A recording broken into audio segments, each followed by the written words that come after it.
I'd like to move on to the other two categories, beginning with propaganda. Propaganda is defined as any association, system, or concerted movement for the propagation of a particular doctrine or belief. With me on that? What I've learned from my own experiences and the research into this field with others shows me that the aliens are clearly practicing such programming. And they are propagating a number of beliefs within abductees and through their reports to the UFO community specifically, and then to the population in general. They shape our beliefs in part, or at least our beliefs about them in part, by the physical appearances they appear to us, for one thing. And through the virtual reality capabilities that I just described to you, they can and do give us any illusion they choose during abduction scenarios. One young man, a young boy abducted with his grandmother in a situation I don't need to go into at this time, had brought into the room the grandfather. It just happened the grandfather had been dead for 6 years. Another case in which, many cases in which celebrities or well-known figures are used to, in a scenario, to persuade an abductee to participate in this or that other procedure. Jesus turns up very, very often, and he's always blue-eyed and blonde-haired. I'm sure that doesn't, maybe if we were in India we'd get Krishna, I'm not sure. Masking entities when the illusions have been seen through, and they often are. And one I think particularly important, although I've cited it before, I think it's worth repeating. I tell the entire account and Into the Fringe. A young man who was compelled to go out of his house in the middle of the night. As we, under control, you go where you're supposed to go, and there is some evidence we get up and take ourselves out to be abducted, whether we know it or not. Compelled to go outside for an encounter, and there, waiting for him, was a Nordic, a beautiful blonde woman. Probably the spitting image of Semyazi, who was waiting with open arms and a loving look, a little bit attractive, alluring look, in fact, for him to come into her arms. And she reached out for him and drew him towards her, and being under control, as we always are, he went for it. Expecting to get an embrace and a kiss, as the arms wrapped around him, the image of Semyazi disappeared. And what was holding him was not blonde, beautiful, or human. And what he got was not a kiss, but being thrown to the ground, pinned down, with claw marks the next day around his neck where this had been held down, while a 2-foot rod of some sort was rammed down his mouth, down his throat, and into his stomach, where the extraction of juices then took place, leaving him with the external claw marks, the scraped throat, and the taste of bile for quite a while afterwards. The aliens foster a belief, I think, in their beauty and their compassion with us through such means as showing us pretty people. I think they realize we're not as smart as we think we are, and that we often equate beauty with goodness, and you and I both know that's not always the case. They also foster a belief in the alien-human crossbreeding scenario through such repeated procedures as fetal implants and extraction, sperm and ova gathering, baby presentations, and so on. But I think, as Stanton warned us early on, we should remember that without external confirming evidence, we cannot accept this as proof. If we believe the aliens in our race can interbreed, however, it serves a lot of propaganda purposes. It makes us think we have some shared commonality, which makes us more receptive to their presence and activities. If we think we share offspring with them, this belief binds us to them even more so, just as royal marriages used to try to bind competing political parties when one wanted control over the other. The crossbreeding scenario also can lead us to see ourselves as subordinate to the aliens and dependent upon them when they tell us this is the only way your race is going to be able to survive. And they reinforce our dependence on them by warning us of the impending disasters from which only they can save us. I wish I had time to discuss what they may really be doing with the sperm and ova and fetal material they take from us, but I have yet to see confirmed proof that it has anything to do with hybridizing either their species or ours. Through the manipulation of what we think they're doing and what they tell us, they also propagate the belief that their intrusions are ultimately beneficial in purpose, in spite of the fact that so much of the specific abduction events are painful, traumatic, and debasing to the person involved. We have many well-known accounts, abduction accounts, or should I say contact accounts, in which a person has been given a very positive, spiritual experience, sometimes with physical healing or expanded intelligence, psychic abilities, and these abductees feel very compelled to go out and tell you about their situations and proclaim that the spiritual benevolence of the aliens is all there is to it. And such reports can almost make you forget about the numerous other reports in which abductees experience great pain, suffering during their abductions, as well as severe, sometimes even fatal physical after effects and emotional distress afterwards. Some apologists for the aliens call such problems unfortunate but unavoidable, as if they were privy to the do's and don'ts of the alien conduct.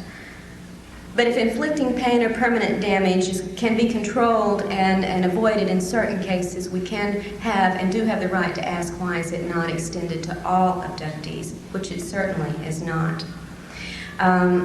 Just real quickly, one case I reported in Taken, Beth, a Puerto Rican woman, abducted in the late 1970s along with some of her children and her husband, went through a series of very strange physical and spiritual events during this abduction. Afterwards, suffered with a persistent, weeks-long rash that no one could explain, severe nausea for days afterwards, headaches, blinding headaches, severe hair loss, and such damage to her eyes that she developed cataracts, and she was a very young woman. This called for surgery, of course, to remove the cataracts, and the surgeon found evidence that she had had previous eye surgery, which she, of course, had never had.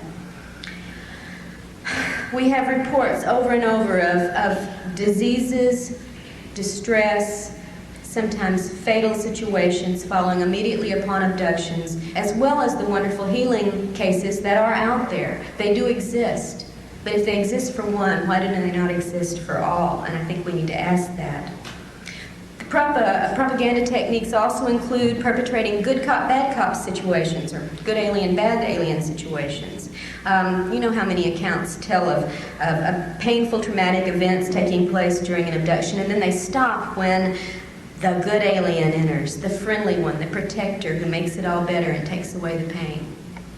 Binds us to them. We've got a helper. Reminds me of what goes on in some of the abduction and hostage situations we've been familiar with over the years.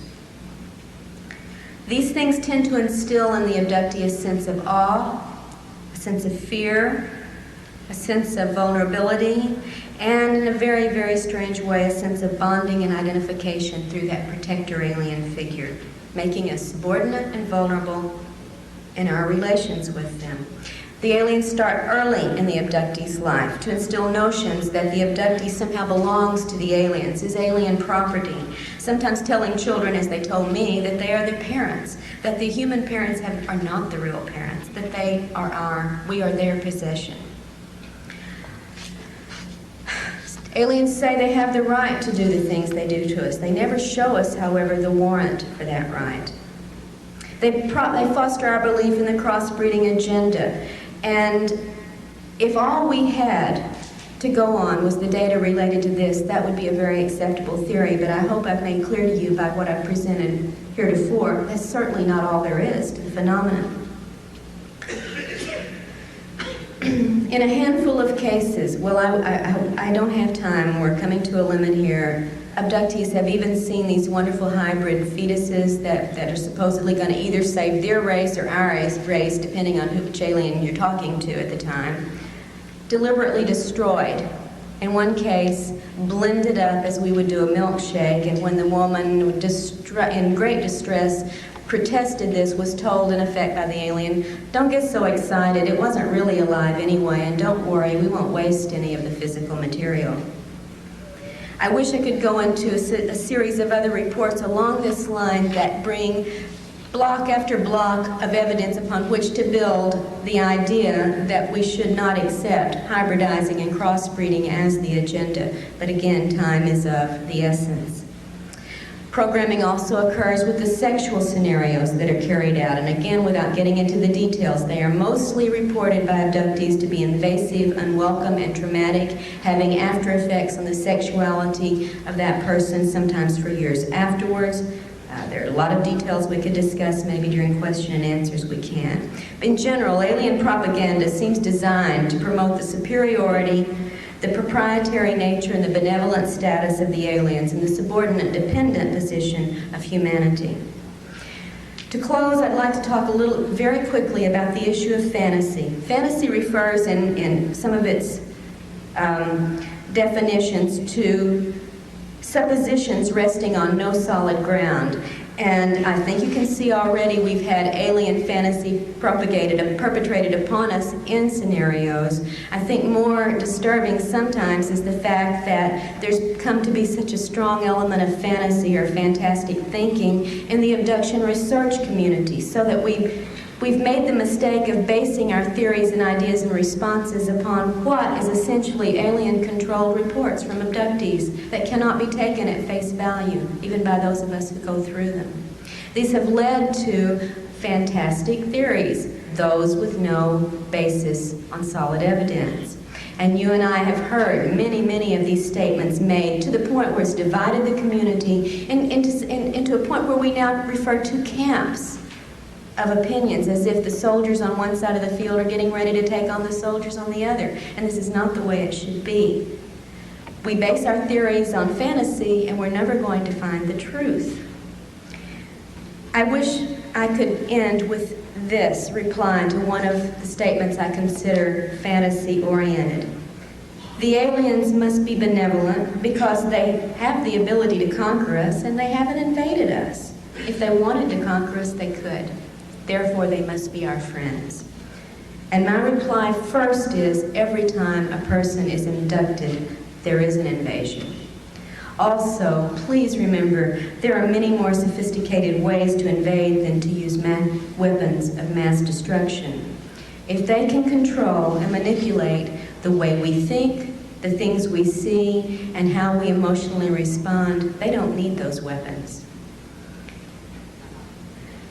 I have to bring this to a close, and I would like to say that we must, I think, get rid of the fantasy element in our thinking in this field. We have our own human needs and desires that also help shape our thinking, not just the alien control data that abductees report.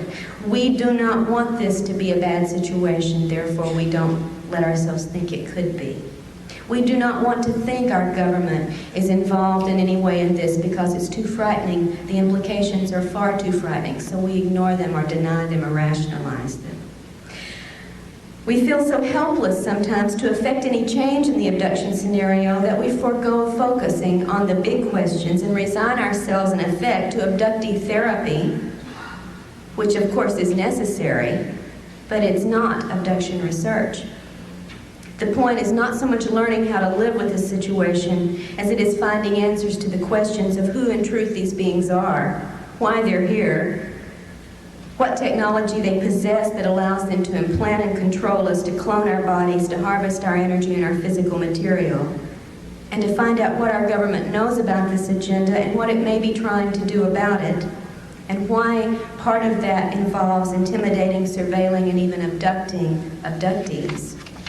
Now, I think these are the ideas now on 25th year anniversary of MUFON, when we have to look forward to where ufology should go. In the field of abduction research, these are the areas that I would advocate we concentrate our energies, in spite of whatever wishes, fears, and prejudices we bring into this. There is no room for fantasy in our thinking about the potential consequences of the alien presence. Thank you.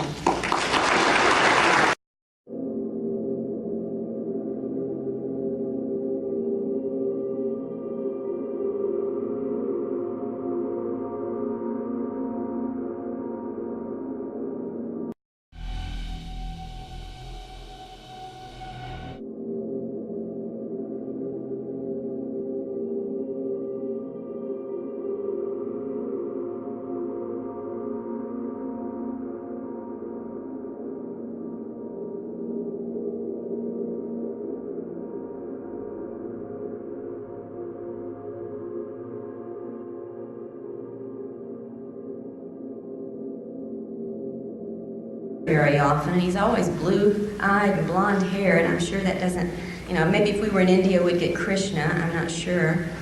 Masking entities when the illusions have been seen through, and they often are. And one I think particularly important, although I've cited it before, I think it's worth repeating until the entire account and into the fringe. A young man who was compelled to go out of his house in the middle of the night.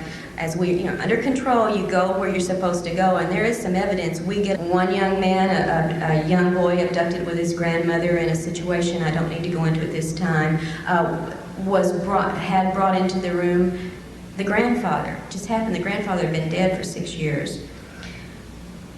Another case in which, many cases in which celebrities or well-known figures are used to, in a scenario, to persuade an abductee to participate in this or that other procedure. Jesus turns up very. I'd like to move on to the other two categories, beginning with propaganda. Propaganda is defined as any association, system, or concerted movement for the propagation of a particular doctrine or belief. With me on that. What I've learned from my own experiences and the research into this field with others shows me that the aliens are clearly practicing such programming.